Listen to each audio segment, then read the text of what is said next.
नमस्कार, मैं हूं विशाल शर्मा और आप देख रहे हैं मनी सेंट्रल। ये एक ऐसा शो है जहां हम गवर्नमेंट पॉलिसी से लेकर इकोनॉमी, शेयर बाजार और पर्सनल फाइनेंस यानी आपकी जेब से जुड़े मसलों पर बात करते हैं। इन मसलों को आसान भाषा में विस्तार से समझाने के लिए हमारे साथ मौजूद हैं हमारे सहयोगी और वरिष्ठ आर्थिक पत्रकार प्रवीण शर्मा सर। सर, आपका मनी सेंट्रल में बहुत स्वागत है। धन्यवाद विशाल। भारत से अमेरिका भेजे जाने वाले सामानों पर आज यानी 7 अगस्त से 25% टैरिफ लागू हो गया है। वहीं 25% एक्स्ट्रा टैरिफ 27 अगस्त से लागू होगा, क्योंकि ट्रंप ने बुधवार को भारत से आने वाले सामान पर 25% का अतिरिक्त टैक्स लगाने की घोषणा कर दी। कहा जा रहा है कि ट्रंप के इस कदम से इंडियन इकोनॉमी को बड़ा झटका लग सकता है। भारत की रियल जीडीपी ग्रोथ रेट में सालाना आधार पर गिरावट आ सकती है। कैसे आएगी गिरावट और भारत के पास क्या ऑप्शंस अवेलेबल है, जानने और समझने की कोशिश करेंगे। इसके अलावा आज चर्चा करेंगे ई वे बिल्स की। जुलाई में जीएसटी से 1.96 लाख करोड़ रुपए कलेक्शन करने के बाद मोदी सरकार को एक और बड़ी सफलता मिली है। जीएसटी के तहत जारी होने वाले ई वे बिल्स ने जुलाई में रिकॉर्ड बनाया। इस तेजी के पीछे के क्या कारण है, आसान भाषा में इसको भी डिकोड करने की कोशिश करेंगे। और अंतिम में चर्चा करेंगे मोबाइल टैरिफ्स की। भारतीय एयरटेल ने मोबाइल डेटा के लिए टैरिफ बढ़ाने के संकेत दिए। कंपनी के वाइस चेयरमैन गोपाल विट्ठल ने इसके संकेत दिए।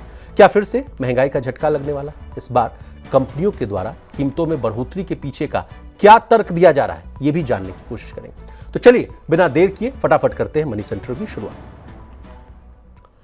अमेरिकी राष्ट्रपति डोनाल्ड ट्रंप ने भारत से आने वाले सामान पर 25% का अतिरिक्त टैक्स लगा दिया। अब भारत से आने वाले सामान पर कुल टैक्स 50% हो गया है। नए 25% के अतिरिक्त टैक्स के साथ भारत अब ब्राजील के साथ उन देशों की लिस्ट में सबसे ऊपर है जिन पर ट्रंप ने सबसे ज्यादा टैक्स लगाया है। इस पर ट्रंप के सलाहकार पीटर नवारो ने भारत पर एक्स्ट्रा टैरिफ लगाने के अमेरिकी फैसले का बचाव किया। उन्होंने भारत को टैरिफ का महाराजा करार दे दिया। कहा कि भारत अमेरिकी सामानों पर दुनिया में सबसे ज्यादा टैरिफ और नॉन टैरिफ बैरियर्स लगाता है, जिससे अमेरिकी प्रोडक्ट्स को भारतीय मार्केट में एंट्री करने में मुश्किल होती है। वहीं ट्रंप ने भारत पर और ज्यादा प्रतिबंध लगाने की चेतावनी दी। कहा, अभी सिर्फ 8 घंटे हुए हैं, अभी तो बहुत कुछ होना बाकी है। बहुत सारे सेकेंडरी सैंक्शंस आने वाले हैं। प्रवीण सर, क्या है ये सेकेंडरी सैंक्शंस और क्या है पूरा ये मामला? नहीं, देखिए, ट्रंप ने कल जो एक दिन पहले जब उन्होंने ये बोला था कि अगले 24 घंटे में हम एक बड़ा टैरिफ का ऐलान करेंगे भारत के खिलाफ, और उसके बाद कल शाम को उन्होंने 25% का और टैरिफ बढ़ा दिया। कुल मिलाकर 50% टैरिफ का ऐलान कर दिया। और इसके साथ ही एक बड़ी जो है वो आफत कहें या बड़ी मुश्किल जो है वो पूरे के पूरे देश के सामने अब आके खड़ी हो गई, जहां अमेरिका और ट्रंप से निपटने की चुनौती अब भारत के पास है। कैसे निपटा जाए? सरकार अपनी तरफ से कोशिशें कर रही है। लगातार सरकार इस बात के तौर तरीके ढूंढ रही है कि क्या निपटने के होंगे। सेकेंडरी टैरिफ मतलब किसी तीसरे मुल्क के जरिए होने वाला जो ट्रेड है उस पर लगाए जाने वाले टैरिफ हैं। रूस से जहाँ तक तेल का जो मसला है, जिसको लेके कि अमेरिका बार बार इस बात को आगाह कर रहा था कि अगर आप रूस से ऑयल की परचेज जारी रखते हैं तो हम आप पे कड़े टैरिफ लगाएंगे, और उस कड़ी में लगाए गए। उसमें अब खबर ये आ रही है कि जो सरकारी रिफाइनरीज हैं, जो OMCs हैं, उन्होंने रूस से अपने ऑयल परचेज को पॉज कर दिया है। कहा यह भी जा रहा है कि अमेरिका चीन पर भी रूसी ऑयल खरीदने के एवज में या बदले में अब चीन पर भी और टैरिफ लगाए जा सकते हैं। ओके, फिलहाल तो उस पर 30% है ना सर? फिलहाल 30% का टैरिफ है जी। लेकिन इस पूरी कहानी ने एक गोलबंदी को शुरू कर दिया है, जिसका जिक्र हम कई बार कर चुके हैं। एक रीअलाइनमेंट हमें दुनिया भर में दिखाई दे रहा है, भारत, चीन और रूस का। जी। तो वो एक बड़ी चीज़ है जिस पर नज़र रखनी होगी, क्योंकि सरकार अभी इस बात को लेके अड़ी हुई है कि हम इन टैरिफ की धमकियों और इन टैरिफ के जो ऐलान जो कर रहे हैं अमेरिका की तरफ से हो रहे हैं, उसको लेके पीछे हटने वाले नहीं हैं। मोदी साहब का बयान भी कल आया है कि मछुआरों के लिए, किसानों के लिए हम जहाँ तक हर कोशिश करेंगे कि उनके साथ हम खड़ा होते हुए नजर आएंगे। तो उन्होंने तो बोला कि मैं किसानों के लिए, मछुआरों के लिए मैं खड़ा हूँ, अगर कुछ भी होता है तो वो मैं नुकसान झेलने के लिए मैं तैयार हूँ। नहीं, देखिए, पूरे देश की फूड सिक्योरिटी का भी सवाल है। केवल और केवल सवाल इस बात का नहीं है कि आप एक सेक्टर को खोल रहे हैं, चाहे फार्म सेक्टर हो या आपका डेयरी सेक्टर हो। पूरा मसला आपकी एग्री आउटपुट का मसला है, मसला किसानों की आमदनी का भी है, और मसला ये है कि देश में आखिर फूड सिक्योरिटी को एंश्योर कैसे किया जाएगा। और इस चीज़ को अभी हम जिक्र अपने कार्यक्रमों में कर चुके हैं कि अगर एक बार आपकी डिपेंडेंसी हो गई या एक बार आपको सस्ता अनाज या सस्ते एग्री प्रोडक्ट्स मिलने लगे, तो भारत में किसान धीरे धीरे उनसे बाहर निकलना शुरू करते हैं उन प्रोडक्ट से। मान लीजिए मक्का ही सस्ती आने लगती है, तो जो भारत के मक्का के किसान हैं वो आकर क्या करेंगे। भारत में दूध सस्ता आने लगता है, तो जो पूरा का पूरा जो डेयरी का जो पूरा भारत में स्ट्रक्चर है, लोग जानवर क्यों पालेंगे, लोग डेयरीज क्यों लगाएंगे। अगर सर अभी मेरी बात Asia Africa chamber of commerce and industry के प्रेसिडेंट से बात हो रही थी। उन्होंने बहुत एक अच्छा वैलिड पॉइंट दिया, कहा कि विशाल जीएम क्रॉप्स की बात हो रही थी, जेनेटिकली मॉडिफाइड क्रॉप्स की बात हो रही थी, उससे जुड़ा हुआ मामला था, दूध से जुड़ा हुआ था। वो कह रही हैं कि वो पता नहीं चल पाता है कि वेजिटेरियन दूध है या नॉन वेजिटेरियन दूध है, उसका जो दिक्कत है, उसका जो रिपरकशंस देखने को मिलेगा, यहाँ तो हाहाकार मच जाएगा, दूध पर भी अब सवाल उठने लग जाएगा। जिस तरह से मैं इस कहानी में तिरुपति बालाजी वाला मैटर भी जोड़ना चाहूँगा, जिस तरह से कहा गया था कि उनके लड्डू में जो नॉन वेजिटेरियन या एनिमल वाला जो ऑयल मिल गया था, फुल फैट घी में जो आरोप लगाए गए थे, वैसा मामला अगर छिड़ गया तो फिर तो और बवाल होना लाज़मी। भारत में तो ये मसला बहुत सेंसिटिव है।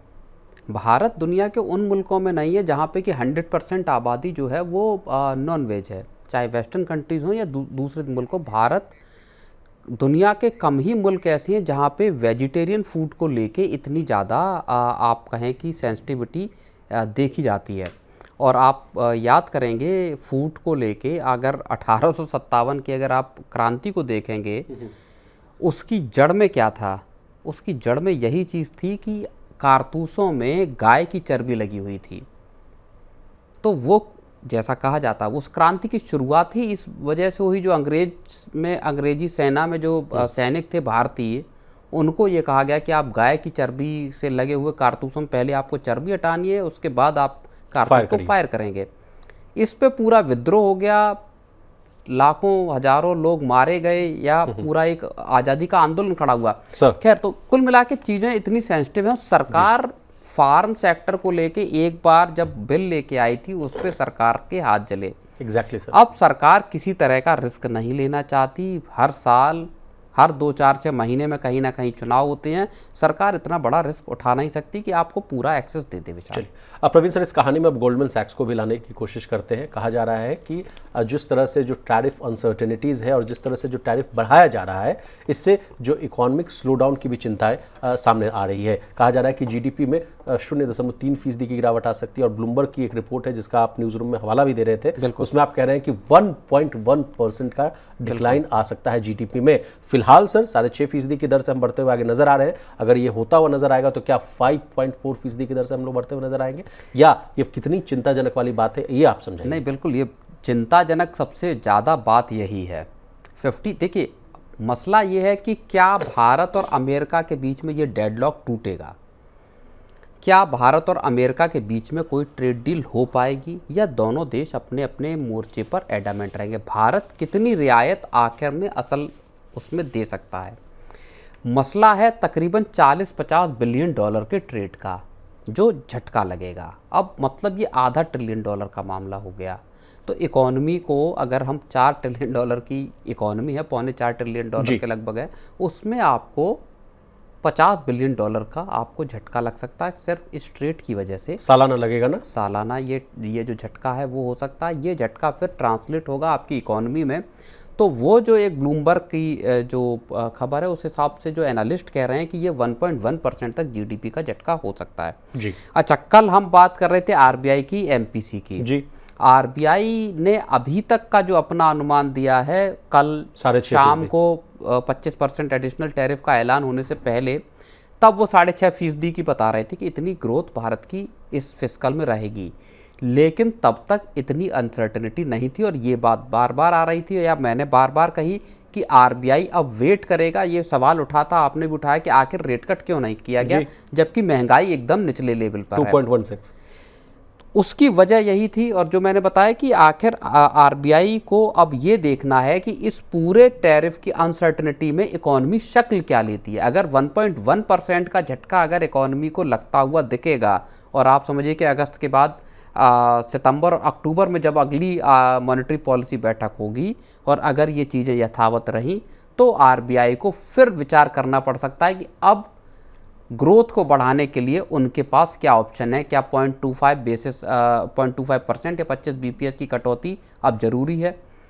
तो इस हिसाब से रेट कट के अब फैसले होंगे, लेकिन इकोनॉमी के सामने, पूरे के पूरे एक्सपोर्ट सेक्टर के सामने, और सबसे गंभीर बात यह है कि जॉब्स के मामले में अब एक गंभीर चिंता खड़ी हो जाएगी, क्योंकि जितना एक्सपोर्ट सेक्टर से जुड़े हुए लोग हैं, जेम्स एंड ज्वेलरीज, लेदर, बिल्कुल, वहाँ पे चाहे ऑटो कंपोनेंट हो, वहाँ पे अब नौकरियों को लेके संकट आ सकता है। नौकरियों की संकट की आपने बात की सर, तो ये संकट अमेरिका में भी देखने को मिल रहा है। वहाँ जिस तरह से कहा जा रहा है कि सर स्टील, एल्यूमिनियम और तमाम प्रोडक्ट्स पर 50% का जो टैरिफ लगा है, वहाँ भी प्रोडक्शन पूरी तरह से हॉल्ट हो गया है। लोग अब कह रहे हैं कि भाई इस दर पे तो हम लोग बिजनेस कर भी नहीं पाएंगे। तो वहाँ भी नौकरियों की को लेकर जो चुनौती है सर, वो भी बरकरार होती हुई नजर आ रही है। दूसरी खबर सर कि कई रिपोर्ट्स ऐसी भी आ रही हैं जहाँ अमेरिका की जो हालात है उसकी कुछ अच्छी तस्वीर पेश नहीं होती हुई नजर आ रही है। कहा जा रहा है कि जिस तरह से आप ये टैरिफ वाला जो खेल खेल रहे हैं, उससे हर एक अमेरिकी पर करीबन 2400 से लेकर $2700 प्रति फैमिली असर पड़ सकता है। अगर इसको हम कन्वर्ट करें सर इंडियन रुपये में, तो कहा जा रहा है कि 2 से ढाई लाख रुपए प्रति परिवार पर जो है बोझ पड़ता हुआ नजर आएगा। सबसे ज़्यादा मार कहा जा रहा है कि निम्न और मध्यम वर्ग आय वाले जो लोग हैं उन पर पड़ता हुआ दिखेगा। तो क्या जिस तरह से आप कहते भी हैं सर कि अमेरिका में जो हाइपर इन्फ्लेशन वाला मामला है वो सबसे चरम पर, इकॉनमी जो है जिस तरह से अभी 1 डिजिट के आसपास में है, तो अमेरिका कैसे अपना वे आउट निकालेगा सर? अमेरिका तो अब जो ट्रम्प कह रहे हैं कि हमारे पास जैसे ही जो टैरिफ इम्प्लीमेंट हुए हैं, हमारे पास बिलियंस ऑफ डॉलर्स का जो इनफ्लो शुरू हो गया अमेरिकन इकोनॉमी में। अब उस जो बिलियंस ऑफ डॉलर्स जो टैरिफ के फॉर्म में अमेरिका में आ रहे हैं, क्या उससे आम आदमी को राहत मिल रही है? एक बात। दूसरी बात, जो महंगाई आएगी, क्या सरकार सामानों पे सब्सिडी देना शुरू करेगी? अमेरिका में क्या सरकार एक तो वो बेरोजगारी भत्ता वगैरह जो मिलता है, क्या सरकार वहाँ जो सामान है, जैसे चीन ने शुरू किया कि एक stimulus package 400 billion 500 billion dollar का डाला कि आप सामान खरीदिए, पैसा सरकार देगी। क्या सरकार को वहाँ अमेरिका में इस तरह के कदम उठाने पड़ेंगे? तो ये एक बड़ी उल्टी और विचित्र सी स्थिति अमेरिका में भी क्रिएट हो सकती है अगर चीज़ें सब इसी तरह रहें। चलिए, दूसरी चीज़, एक जो बात मैं जोड़ना चाहूँगा, जहाँ तक भारत की इकोनॉमी का सवाल है, जो रीअलाइनमेंट अब दिखाई दे रहा है उसमें 2 बहुत महत्वपूर्ण चीज़ें होती हुई नज़र आ रही हैं जी। देखिए, एक तो अजीत डोवाल मॉस्को हैं। अजीत डोवाल मॉस्को गए और पूरा का पूरा ऐसे दौर में गए जब ये पूरा हलचल मची हुई है, और अब खबर ये आ रही है कि इसी महीने के आखिर में रूसी राष्ट्रपति व्लादिमीर पुतिन वो भारत आ सकते हैं। तो ये एक बेहद अहम घटनाक्रम है, क्योंकि भारत माना ये जा रहा है कि जो सुखोई 52 है, SU-52, उसकी डील कर सकता है रूस के साथ। F-35 को हम लोगों ने मना बिल्कुल, कर दिया। F-35 को लेके जो अमेरिका की एक बड़ी डिमांड थी कि आप F-35 खरीदिए, भारत ने उसको सिरे से खारिज कर दिया है। एक मसला ये, एक पॉइंट ये बड़ा है। दूसरा बड़ा पॉइंट ये है कि इसी महीने के आखिर में SCO की मीटिंग में प्रधानमंत्री मोदी चीन जाने वाले, बीजिंग जाने वाले। 7 साल में उनका पहला दौरा ये होगा, और वहाँ बड़ी संभावना इस बात की है कि शी जिनपिंग के साथ उनकी मुलाकात होगी। जब 2 देश के और बहुत लंबे अंतराल बाद जब बैठेंगे, तो हो सकता है कि ट्रेड पर और इस तरह की चीज़ों का हल कैसे निकाला जाए, इसकी चर्चा हो सकती है विशाल जी। चलिए सर, आगे बढ़ते हैं। जुलाई में भारत की अर्थव्यवस्था ने रफ्तार पकड़ी। सरकार ने जुलाई में GST से 1.96 लाख करोड़ रुपए जुटाए। वहीं ई-वे बिल जनरेशन ने भी नया रिकॉर्ड बनाते हुए 131.9 मिलियन यानी 14 करोड़ के आंकड़े को भी पार कर लिया। पिछले साल से इसकी अगर तुलना करें प्रवीण सर, तो इसमें 26% की वृद्धि हुई। जून से तुलना करें तो इसमें 10.4% की बढ़ोतरी हुई। प्रवीण सर, इस तेजी के पीछे के क्या कारण है? क्या इसके पीछे जो इंडिया US ट्रेड वाला भी मामला है उसको भी समझाइएगा, वो वाला भी एंगल है क्या? नहीं, देखिए, ई-वे बिल में का जो नंबर है उसमें बढ़ोतरी होना, और हाल के वक्त का सबसे ज़्यादा बड़ा ये नंबर है अगर हम इसको देखें, ये एक बहुत अच्छी खबर है, बहुत सुखद खबर है। और ऐसे वक्त पर ये खबर आ रही है जबकि पूरा देश एक अनसर्टेन और एक ट्रंप के टैरिफ की आफत से जूझ रहा है जी। सरकार के लिए सबसे बड़ी राहत की बात है ई-वे बिल्स का इतना बड़ा नंबर आना।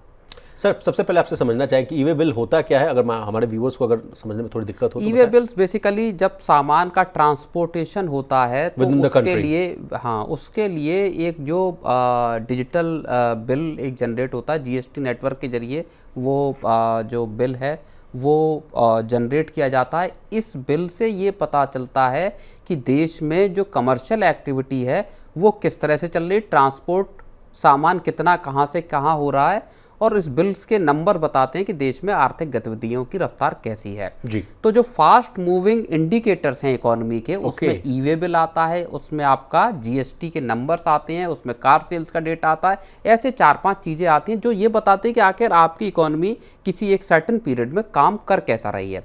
जीडीपी के नंबर मान लीजिए क्वार्टरली बेसिस पे आते हैं, बहुत टाइम बाद में आते हैं, लेकिन ई वे बिल के मंथली नंबर आते हैं, जीएसटी के नंबर मंथली आते हैं, आपके कार सेल्स के नंबर मंथली आते हैं। तो हर महीने ये पता लगाना बड़ा आसान हो जाता है कि कैसे चल रही है हमारी इकोनॉमी। बिल्कुल।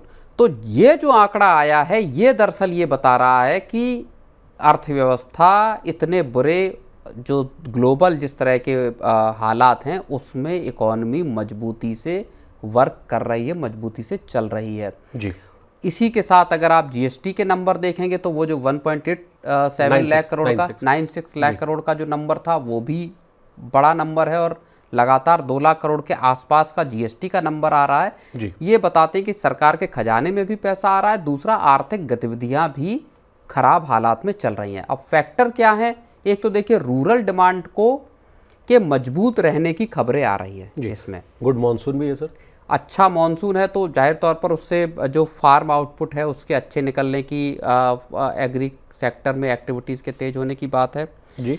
दूसरी बात यह है कि जो आप बता रहे थे कि क्या अमेरिकन टैरिफ की वजह का भी इस पे एक असर है, तो वाकई वो बात भी सही है। टैरिफ के इम्प्लीमेंट होने से पहले पहले जो एक्सपोर्टर्स हैं वो अपना सामान भेज देना चाहते हैं, और इस वजह से जो सामानों का मूवमेंट है वो बढ़ा। अच्छा, और उससे फिर ई वे बिल बढ़ा। तो जब भी आपका ट्रक चलेगा सामान को लेके तो एक ई वे बिल जनरेट होगा, वो नंबर फिर यहाँ काउंट होगा।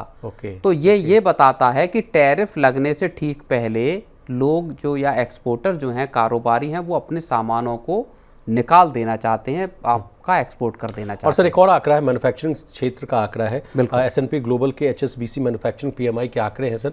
अब वो भी कह रहे हैं कि जुलाई में PMI जो है वो बढ़कर 59.1 पर पहुंच गया, जो मार्च 2024 के बाद का सबसे उच्चतम स्तर है।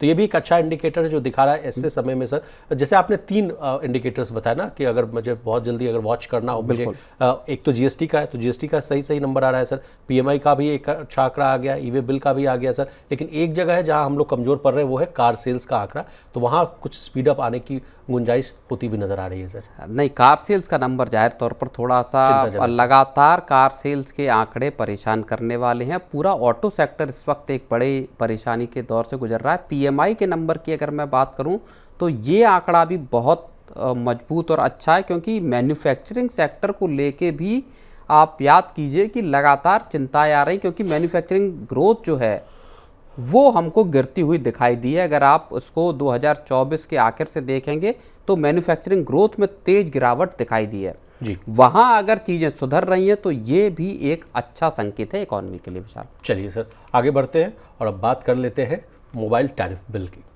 देखिए, एयरटेल एक बार फिर से अपने रिचार्ज प्लान्स जो है महंगे करने वाला है। कंपनी ने इसके संकेत देना शुरू कर दिया है। कंपनी के वाइस चेयरमैन और MD गोपाल विट्ठल एक बार फिर से टैरिफ बढ़ाने के पक्ष में। पिछले साल जुलाई में एयरटेल समेत सभी प्राइवेट टेलीकॉम कंपनियों ने अपने रिचार्ज प्लान महंगे कर दिए थे, जिसके बाद लाखों लोगों ने यूजर्स जो है आप कहिए वो BSNL पर शिफ्ट हुए थे।